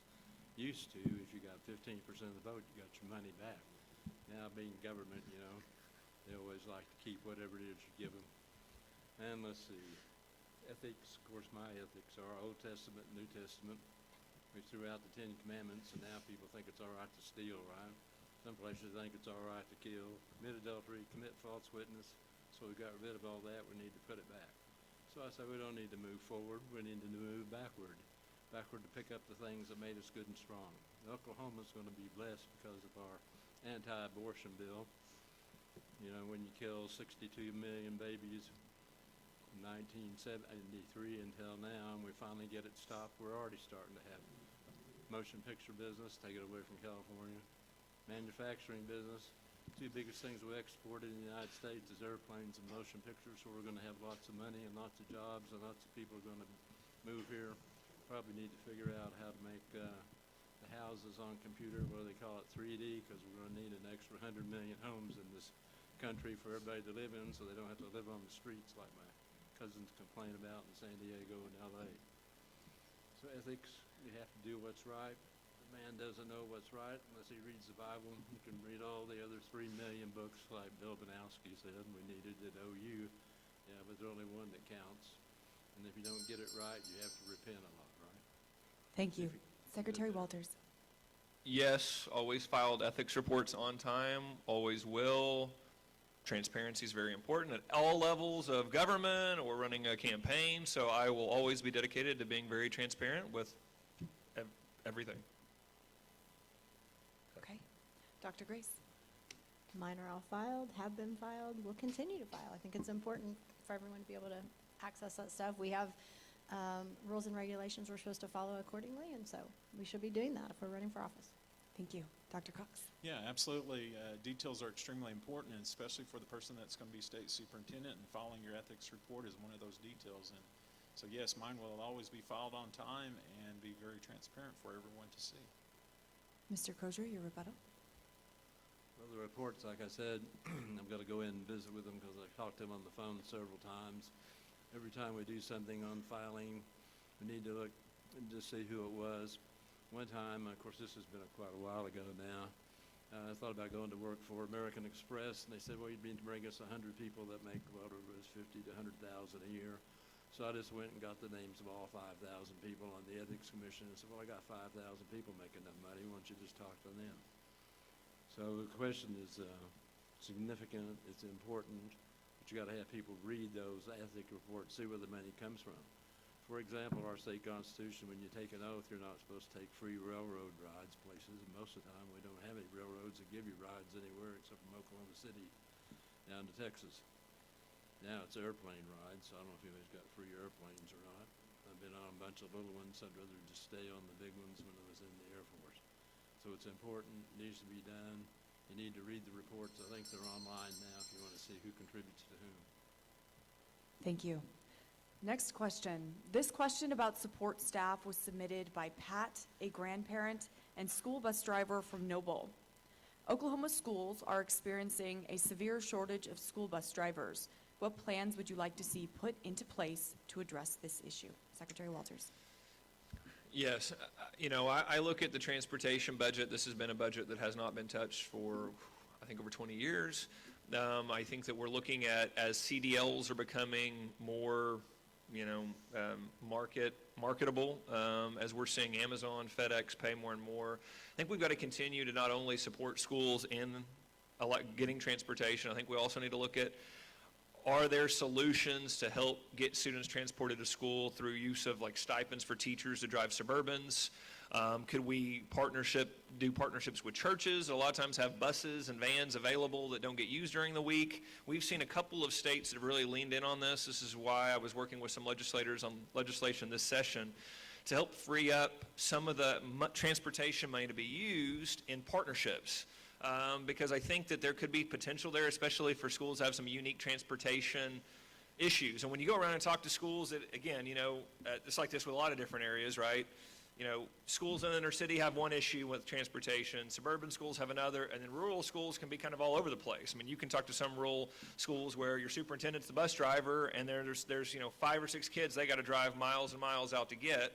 Well, could we utilize some of our transportation budget by giving administrators more flexibility so that some of that money could be used to give incentives to staff if they wanted to drive a Suburban and take a few kids every day, and then they get paid for that on top of their salary, utilizing support staff to do that as well. And again, the partnerships with other nonprofits and churches, we've seen some success in other states, so I would love for us to continue to not only make sure that schools have the resources available, but also have the flexibility with funds to use that in a way that meets their needs best.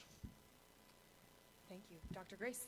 Well, this is definitely something I think that there probably isn't a district in Oklahoma not struggling with the transportation piece and finding drivers. One of the things I think we have to keep doing is trying to work on the requirements for the CDL when it comes to just driving a school bus. Right now, part of what they have to do is be able to basically almost be a mechanic, some of the things they have to be able to do under the hood.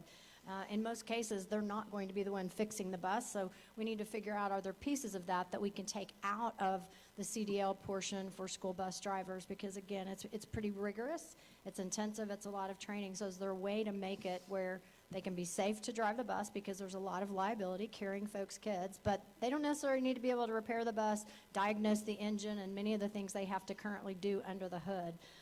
The other thing I would say is, absolutely, we've got to look at adjusting the funding piece that we get for transportation. That particular piece of the funding has not been adjusted in, 70s maybe. It's been a long time since that's been in place. We have the same rate that we've always had. And with gasoline prices and diesel prices right now, that's becoming even more of one of those issues when we talk about inflation and the impact on operational costs of schools. So we have to consider all of these things.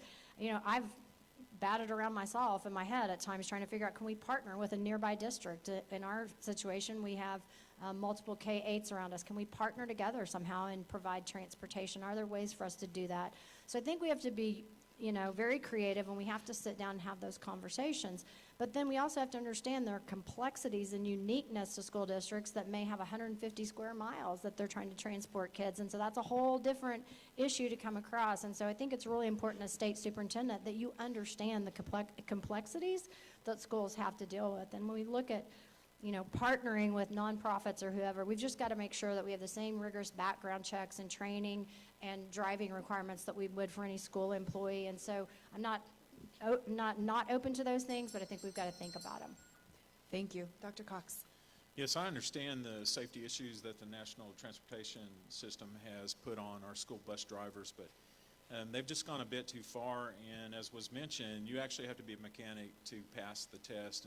And we've had people go and take the test 3, 4, 5 times. I hear so many stories about that because if you just label one component under a bus wrong, they fail you. So when I received my bus driving certificate, and it was a few years ago, but I basically had to pass the CDL. Then I had to go to a site, and we got on a bus with the driver instruction, just like you do a vehicle, like a 16-year-old does. And we drove the bus around town, and we went through all the mechanics of driving a bus. And you had to make sure you did procedure right. So we really have to take another look at going back to that, because right now I need one bus driver, and actually I'd love to have 2 more as a backup.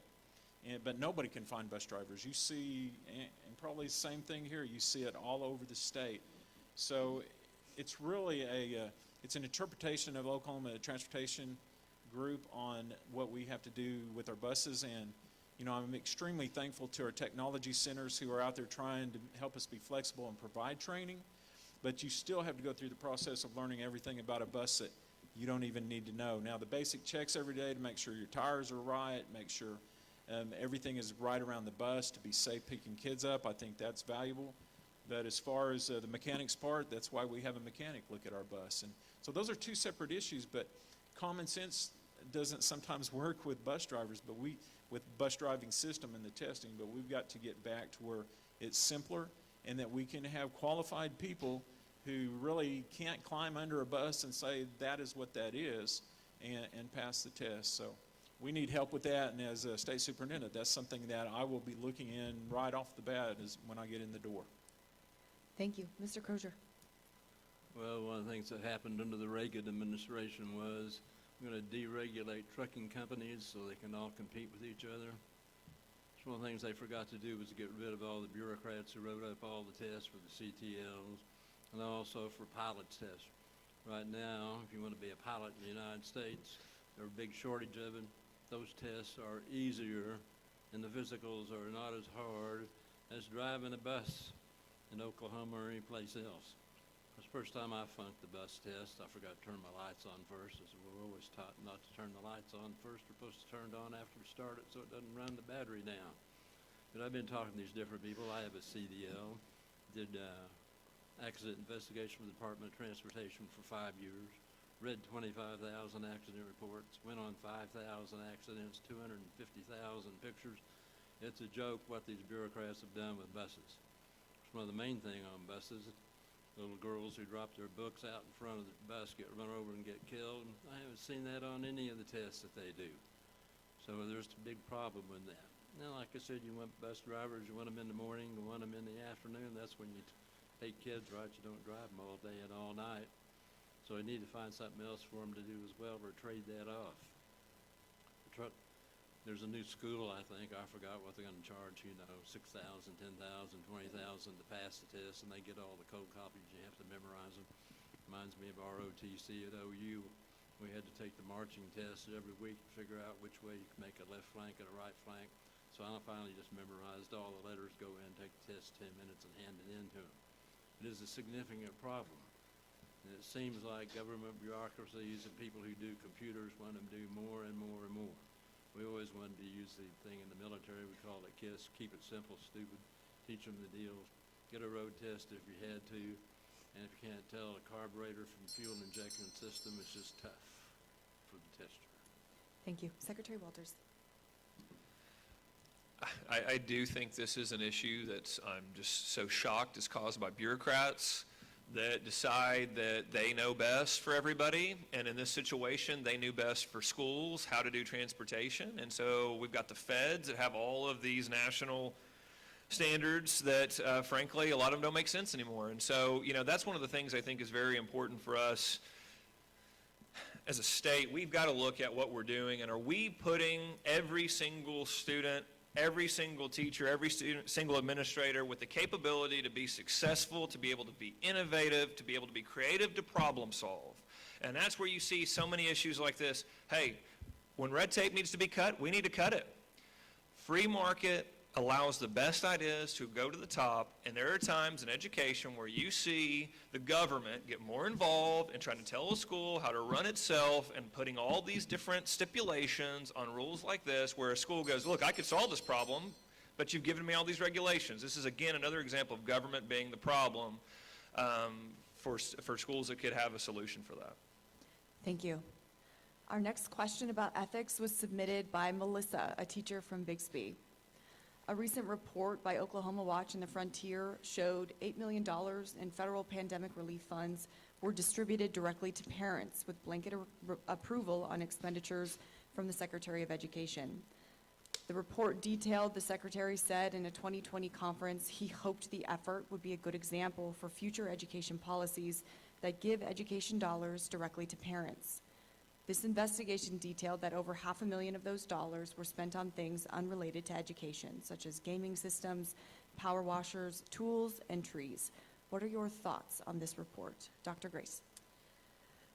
Well, I think this just goes to kind of what we discussed earlier in our sort of caution or some of the issues I had around the voucher bill as it was presented, where we have an opportunity for misuse of the funds and not enough guardrails and not enough things in place to ensure that the system works as it should. Arizona had something similar. They had millions and millions of dollars of fraud in sort of a system where things just got pushed out and there wasn't enough accountability and oversight. I think what Oklahoma taxpayers want is accountability and oversight of the public funds that are distributed, and whether those funds are distributed through the federal government for us to push out or not. But I think Oklahoma taxpayers want accountability and transparency on that. So we must ensure that when we push out things, that we have accountability and transparency and that there's adequate reporting. And I think in this case, we just see there weren't enough guardrails in place. There wasn't enough eyes on it to ensure that everything was being spent on what it was supposed to be spent on. And I think it's unfortunate that we had $500,000 or whatever the number was in funds that didn't actually seem to be a resource for learning, which is what the funds were intended to do, was to bolster and help for resources for funding for families. Thank you. Dr. Cox.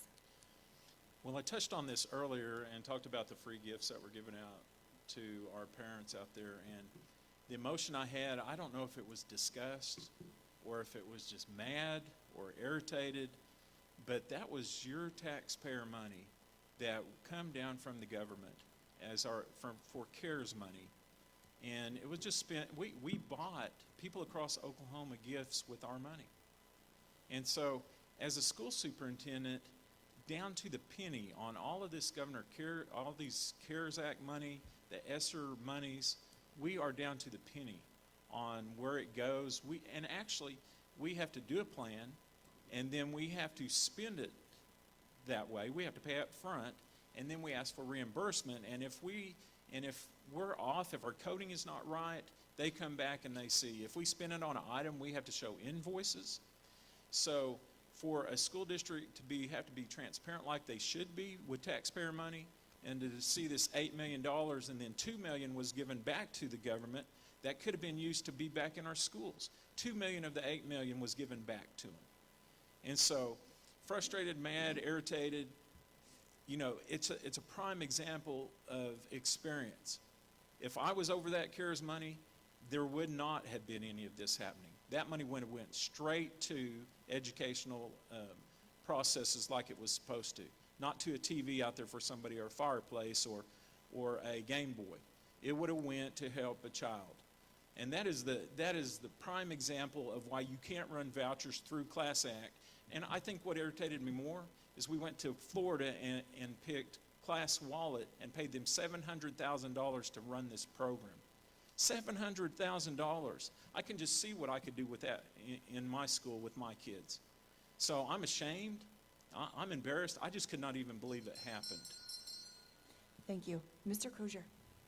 Well, I think we need to be frugal with our money. Part of it probably changed when Nixon was president and took us off the gold standard, and we should just print as much money as we want, as well as the money that's printed overseas, which is a separate group to buy military hardware and items. But the U.S. government, when I took the contracting school at Tinker, how to buy stuff for the Air Force, the people that taught us in class were from American George Washington University. It was the last class we had.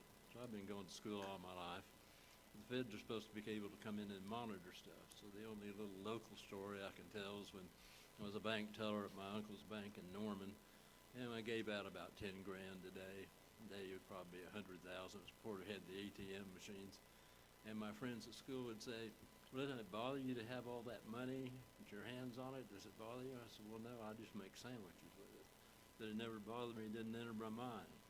But when you have these huge amounts of money and people want them and there's a way to get it through government contracting and so forth, then I'll try to get it. And it's a little different than our M&Ms up here. You all know where they came from. Everybody know World War I. The soldiers were in the trenches. They had to have some chocolate to eat.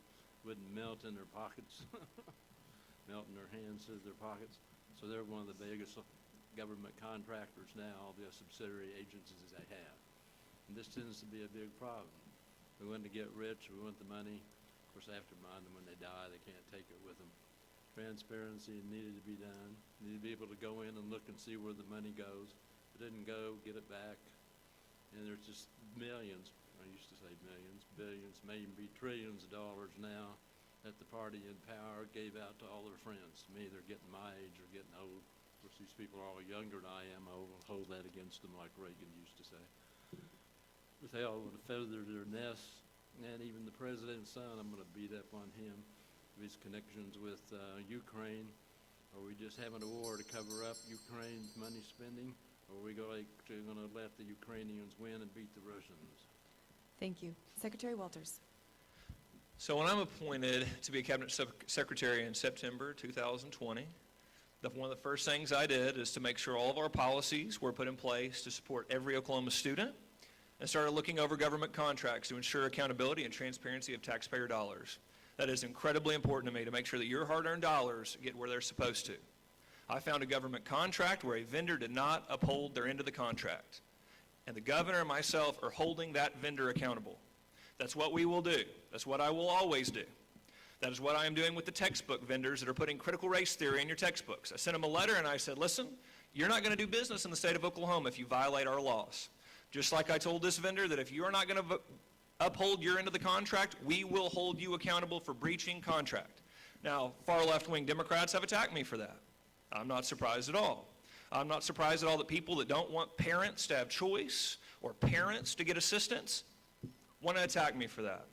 But I'm going to tell you, I will always hold accountable your hard-earned taxpayer dollars. I will always hold vendors in the state of Oklahoma accountable.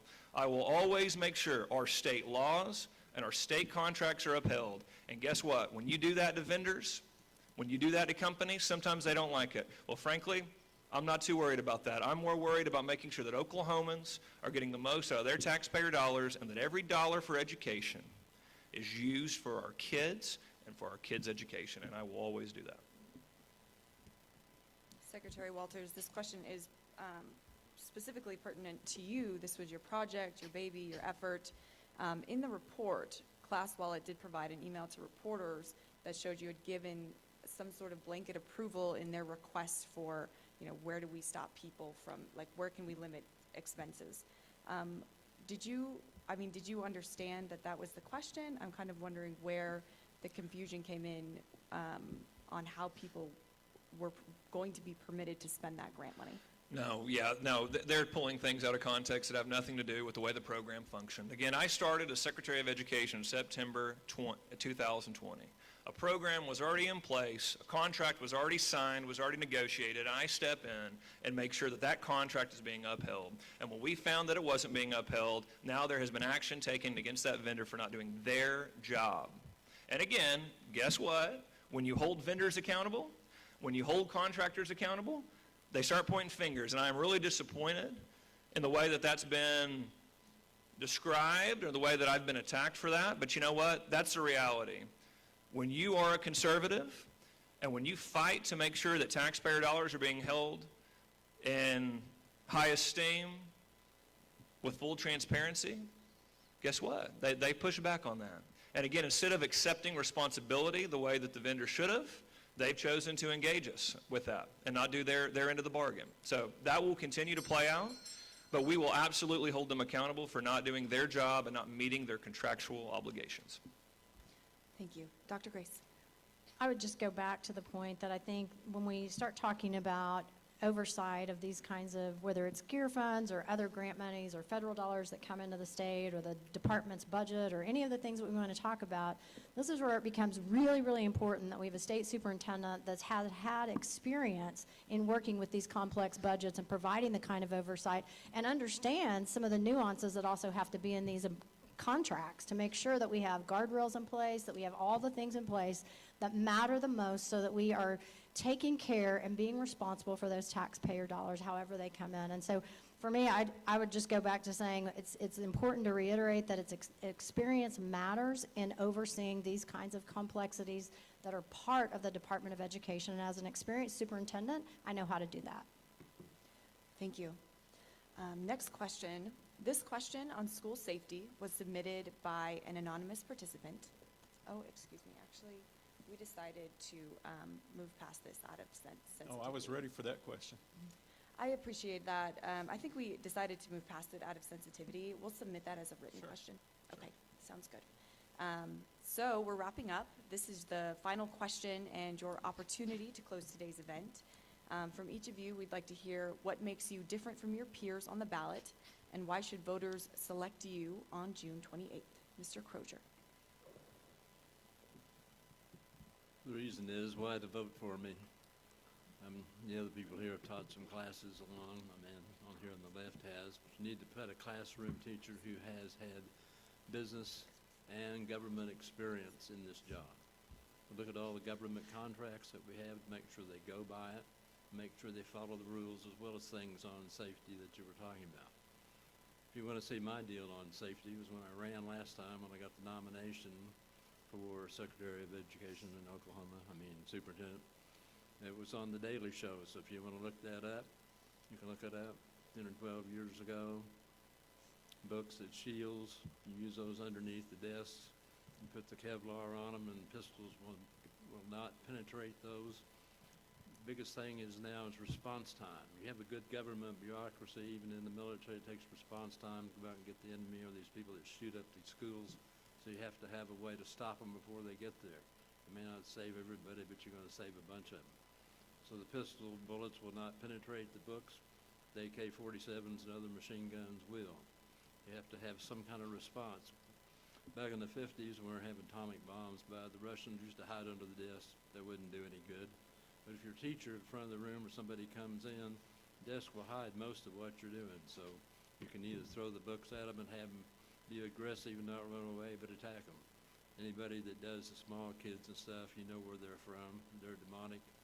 They need to be left behind. You need to see what their tweets say. If they say they're going to kill somebody, the good people, remember, don't think that the bad people are as bad as they are. So you have to know how to do that. Textbooks need to be changed.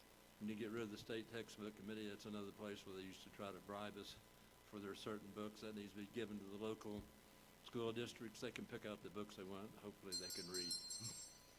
Thank you. And again, what makes you different from your peers on the ballot and why should voters select you on June 28th? Secretary Walters. So what I've seen is our education system is not producing the outcomes that we want. We're 49th in educational outcomes. I look around the state. I see parents that want to be more engaged. I see teachers that are committed to our kids. So what I see is we have got to do more to put parents in charge of their kids' education. We've got to get more parental involvement and make sure that everything is transparent for the parents. We've got to make sure that teachers are equipped to be successful inside our schools. And we have to have a state superintendent who's willing to fight back on the far left The Biden administration and all the nonsense that they push, the feds always have a new line of nonsense that they try to push on our state. Here's the reality. Oklahomans should determine what our education system looks like. Not the federal government, not Joe Biden. None of those folks need to have a say in what we're doing. Here's what it needs to be. We need to come up with a plan moving forward to empower families, making sure they have all the options available to them on their kids' education, make sure that the schools are transparent on what's going on, make sure that kids have multiple pathways to success, making sure teachers have the supports that they need to be successful in the classrooms, to make sure that critical race theory, any other kind of nonsense, the boys going to the girls' bathrooms, all that nonsense is out of our schools. All of the low expectations that the left brings to our schools too, because don't forget that. This low expectation mindset comes from the left. They don't want people to be held accountable for their actions and individual responsibility to be weakened. We are a conservative state. We need a conservative superintendent who says we can lead in education. We can absolutely empower our kids to be successful because, not for the ranking, but because of what that means for our kids. Because I want every Oklahoma student to have the best opportunity of success in the entire country. I want that to be for our kids. We can do it. We have the communities to do it. We have the folks in the classroom that want to do it. We have the parents that want to do it. But we have to have a conservative superintendent with the vision to be willing to move us forward on that path. And I want to be that person for you, for your kids, and for the future of Oklahoma. Thank you. And Dr. Cox, what makes you different from your peers on the ballot, and why should voters select you? Right. The order looks like she's, okay. Dr. Grace. I think the question was what makes us different from our peers. And I think for me, what I can say is I spent 12 years in a classroom. I spent 7 years in building level leadership, 8 years as an assistant superintendent of human resources, and 6 years now as a superintendent. So I have a very well-rounded career in education. I'm a 33-year educator. Some people might say, oh, well, that means you might be part of the problem. No, I've always been a very innovative person in my classroom, a very innovative leader in buildings, and a very innovative leader at the district level. And so I think when I look at State Superintendent of Public Instruction, and I look at all that's at stake in our state, and making sure that we have better educational outcomes, and we look at everything, I think this is a position that needs somebody that has that intensive experience and the comprehensive experience in a K-12 system. I am the only individual on the ballot on either side that has that comprehensive experience in a K-12 system. So for me, that's what makes me different. That's what sets me apart from my peers, is that I've had all of those various experiences. I've spent time in multiple positions. I've been in 4 different school districts, and again, I've done it in comprehensive school districts of different sizes. The Department of Education is a large department. It's going to take somebody with vision and somebody that understands how to restructure things, how to redefine things, and I think that I am suited for this role because of that experience. Thank you. Dr. Cox. So it was mentioned experience matters. Experience has to matter. You know, when I was driving up here yesterday, I stopped by and held my little 2-week-old granddaughter in my arms. And I'm telling you, it just flashed in front of me the importance of what I'm going to be doing. Because I could see her future ahead, and I can see the future of our kids if I am not placed in the state superintendent's position. I've been doing a superintendent principal for 28 years. And not just 28 long years or just longevity, but I've been through several economic downturns. I've been through those, and I've been able to bring my school through that. And so as far as experience within that, I've been in the high schools my first 8 years teaching. I've been at K-12 schools. But for 28 years, I've been the human resources person. I've been special ed director. I've been child nutrition. I've been transportation. I've been federal programs director. I know every single part of what's done in public schools. So when I step in there day one, I can take care of the things that need to be done. So this position is important. $3.2 billion of your money comes through there every year. Are we going to allow somebody who has no training, absolutely no training, to be in that position? Or are you going to put somebody in there who has been trained, who is trusted to teach public school finance, which I'm currently doing, has taught all the courses that superintendents have to take, the 5 courses. I've taught all those at a graduate level. I'm trusted across the state. I'm chairman of a board that has 500 school districts in it that takes care of workman's comp insurance. I'm the treasurer of a group that insures over $20 billion worth of school property. across the state. So I have those leadership capabilities. I am trusted. And so I'm just asking you to vote for me on June the 28th. Look me up on Facebook at Elect Dr. John Cox. Find my phone number and call me, because we have to make this happen. Experience does matter. Thank you to each of you. This concludes our Republican primary election forum for Oklahoma State Superintendent of Public Instruction. Thank you to our candidates for taking the time to address voters today, taking some questions. Thank you to the Oklahoma Rural Schools Coalition for organizing our event today, Sulphur Public Schools for providing the venue, and my colleagues at News 9 for providing the technical broadcast. To all the voters here today and viewing online, we want to remind you to show up to vote on June 28th for the primary election. Many voting precinct locations have changed, so make sure you know where to go vote. You can check your polling place at okvoterportal.okelections.us. We'll post that with this broadcast online, so you can find that link there as well. Thank you for coming, and have a wonderful rest of your weekend. Thank you. Thank all of you for being here. Thank you.